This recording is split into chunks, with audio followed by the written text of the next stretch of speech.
Usaha membuka semula aktiviti perniagaan akan memulihkan semula kedudukan ekonomi negara seperti berlaku pada suku kedua 2020. Dan ini menurut Ketua Ekonomi Pusat Penyelidikan Pasaran Buruh Masa Hadapan Pertubuhan Keselamatan Pekerja Perkeso Profesor Madya Dr. Muhammad Yusof Saari, kerana penutupan sepenuhnya aktiviti itu tidak akan membantu pemulihan ekonomi.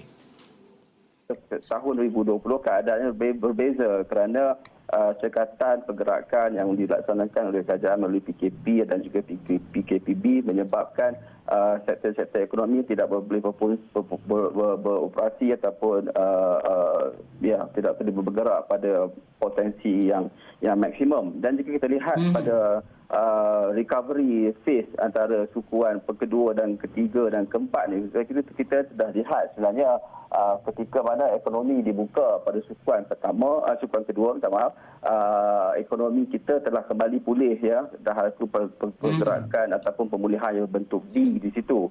Tapi pada sukuan ketiga dan sukuan keempat, recovery-nya ataupun pemulihannya agak perlahan. Kalau kita tengok sedikit pengucupan berbanding dengan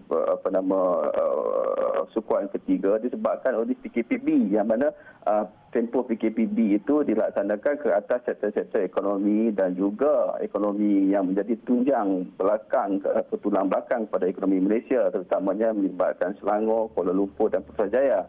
Jadi kalau pokoknya kuncinya di sini buka ekonomi, jadi keadaan akan kembali pulih seperti biasa. Kurang-kurangnya kita akan dapat melihat keadaan seperti mana sukuan kedua 2020 akan berlaku semula.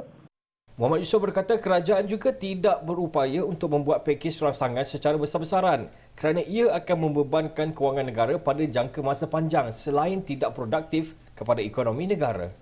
Kita dah lihat kekangan kerajaan tidak boleh selama-lamanya untuk membuat stimulus atau memberi rangsangan kepada ekonomi, bukan kerana ini akan memberi beban keuangan dalam jangka masa panjang dan juga tidak produktif kepada ekonomi itu sendiri.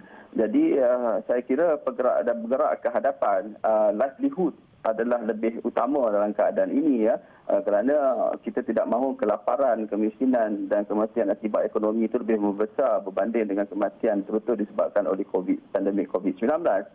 Jadinya saya kira imbangan yang kat sini adalah kita perlu buka ekonomi dan juga memastikan SOP itu dilaksanakan dan dipatuhi sepenuhnya.